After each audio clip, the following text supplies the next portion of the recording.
The Nelson Mandela Bay Business Chamber Joint Operations Committee has completed the Phase 1 work to support doctors and medical staff at the front line of dealing with the COVID-19 crisis. The first phase comprised of renovations and other work at Livingstone and other public hospitals in the province. The Business Chamber has also commended the supportive role of big businesses in the metro. Some businesses have come up with various ways of supporting those affected by and infected with the COVID-19 virus. Our reporter Lerato Fekisi interviewed the Nelson Mandela Bay Business Chamber CEO Nomkhita Mona. Huge economic drivers for the Eastern Cape, and particularly the Nelson Mandela Bay Metro, is the automotive industry and of course our ports and the SMEs, who are all huge economic drivers for this province.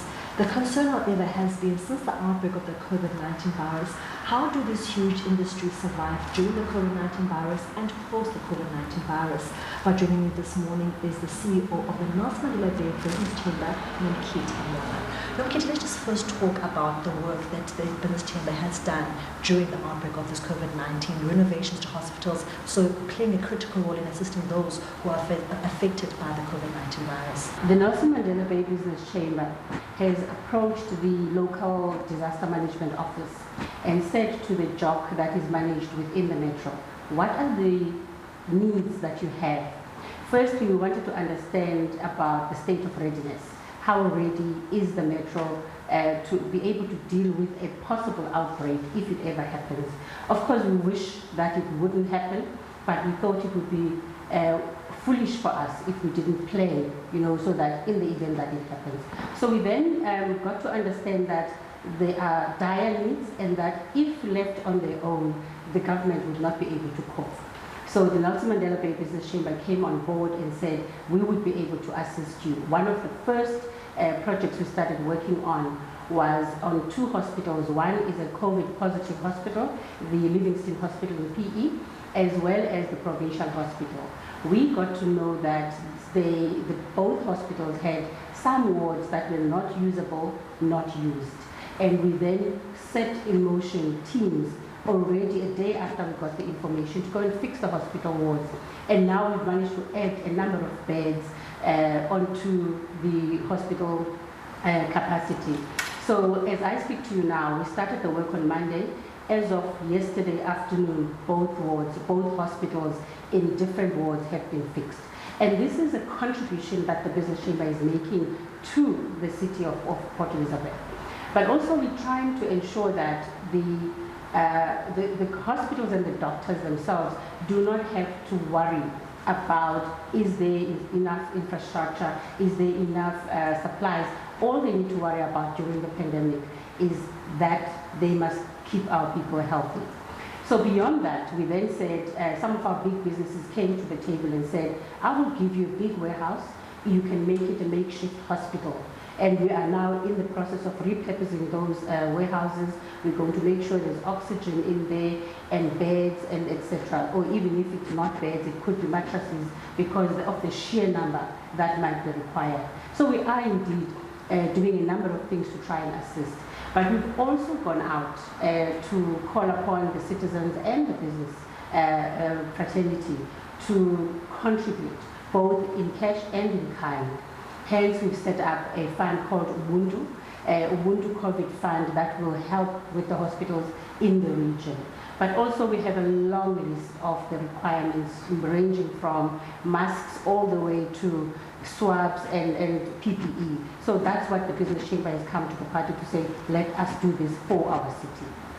And Nomkhita, one of the huge economic drivers for the metro is the automotive industries, and we have other big industry players as well. Through your interaction with them during this time of the COVID-19 virus, what are some of their concerns as big business both now and post the COVID-19 virus? Well, the automotive industry in this region and some of the companies in the sector were amazing. When we made a call out for people, they didn't actually wait to be called, to be asked to do something. They came to the party and they were basically helping and doing whatever they can to try and assist the city so that we can avert what we call a humanitarian crisis. But I mean, everybody understands that the economy has actually been quite slow. So it has affected even the big businesses anyway, but they were not at that mode. But I must say that the business chamber has a variety and a cross-section of businesses and sectors under it, and all of them equally have come to the party. But in terms of how everybody has been affected by this, firstly, the advent of the coronavirus, but also the lockdown, because the lockdown has had a very big effect on everybody, because people effectively cannot trade. Nobody can do business. So whether you're a big or small or medium business, you are actually affected. So that's the big issue here. We've also started doing a survey among our members, and the results have come out because we do a weekly survey. The results have already come out in terms of how exactly is the lockdown affecting them. Are people going to potentially lose jobs? Are people already thinking about retrenchments, etc.? So it's going to have a very big effect on the economy. However, we do want to make sure that post-COVID, all our businesses, or as many as possible, do actually succeed or become sustainable. But we do know that it's going to be a new world. It's going to be a new business environment, and therefore people need to gear themselves up and be able to adapt. And it's going to be very difficult because, as I say, some businesses were not as strong to begin with, even before the COVID, but it has come to become some of the, we could call it the nail on the coffin on some of the businesses, because some will not unfortunately survive. Nomkhita, you spoke about business changing the way it does things post the COVID-19 virus. Yes. In your opinion, what line or way should we use streaming business? What should be the focus of businesses? What kind of businesses should emerge and start coming forth post the COVID-19 virus? Interestingly, we did see that business is going to change going forward. So we knew that there would be businesses in the future, but we thought what would spur them on and bring them on is the whole 4IR, innovation, etc., etc. However, the COVID has come in and fast-tracked it, if you like. So now we have to be nimble, we have to think on our feet as businesses, and then we have to also start thinking about what kind of businesses could we do in the future. Already, being able to work from out of offices has shown us that the workplace of the future is different. And also the work of the future is also going to be different. So it is important that people understand that the knowledge sector, the innovations around IT, the innovations around, making sure that your business works. Even you think about education, the education of the future is different to what we know. So I would think that even universities would have to start thinking differently. But of course, businesses must think differently. Also, even if you are in a traditional business of making cars, for instance, you still need to make sure that you are innovating and you are, with the times, and make sure that maybe you automate as much as possible. But then that brings in a new element. People think, oh, but what about jobs? You will have jobs, but there will be a different kind of job. Maybe a highly skilled job, maybe, so we would need to retrain most of our workers. But at the same time, it might even be, jobs that give people dignity. Because, these mundane jobs, these basic jobs, also you want people that is also thinking differently. And I do think that the period during which we are suffering and we are locked down, which is an unprecedented thing anyway, everywhere in the world, that all markets, all countries are closed. So people need to think beyond just what is happening today, because this is a huge shift in the economy, in the environment, in just the world at large. So we do need to start thinking differently about what do we mean by business and what business is going to be going forward. Nomkhita, we cannot speak about the business sector and not speak about the SMMEs, which are also huge economic drivers in the province, and also perhaps the hardest hit during this lockdown. What are some of the measures or things you've put in place to assist them to survive this lockdown and the outbreak of this virus? The business chambers in the country, but I can speak for our business chamber, the Nelson Mandela Bay Business Chamber has a majority of members as SMEs. Fine, the bigger companies are have the bigger muscle, but in terms of sheer numbers, we have SMMEs. So for us, it is an imperative and a strategic focus to really look after our businesses, the SMMEs. So this, even before the COVID virus had happened, we were making sure that our SMMEs are looked after. But what we've done since the whole thing started, even before the lockdown, we focused on giving them information because we thought an informed business is a prepared business. And also we gave them as much education as possible. So all the guidelines that came from government, nationally and everywhere, we took it upon ourselves to look at them, study them, and share with our membership base widely. But what we found is that we are also being contacted by people outside of our own membership base. So for SMMEs particularly, because they may also not have the resources as in people to be able to study what's going on. So we've simplified some of them. We've made sure that we point them in the right direction. So if, for instance, there's a question about the UIF, we look at what government is doing, what details are there, and then we send it to them. So we have got feedback from some of our SMMEs that actually thank you very much for the role you've played in supporting us. It may not be financial, but it also is in a lot of other ways.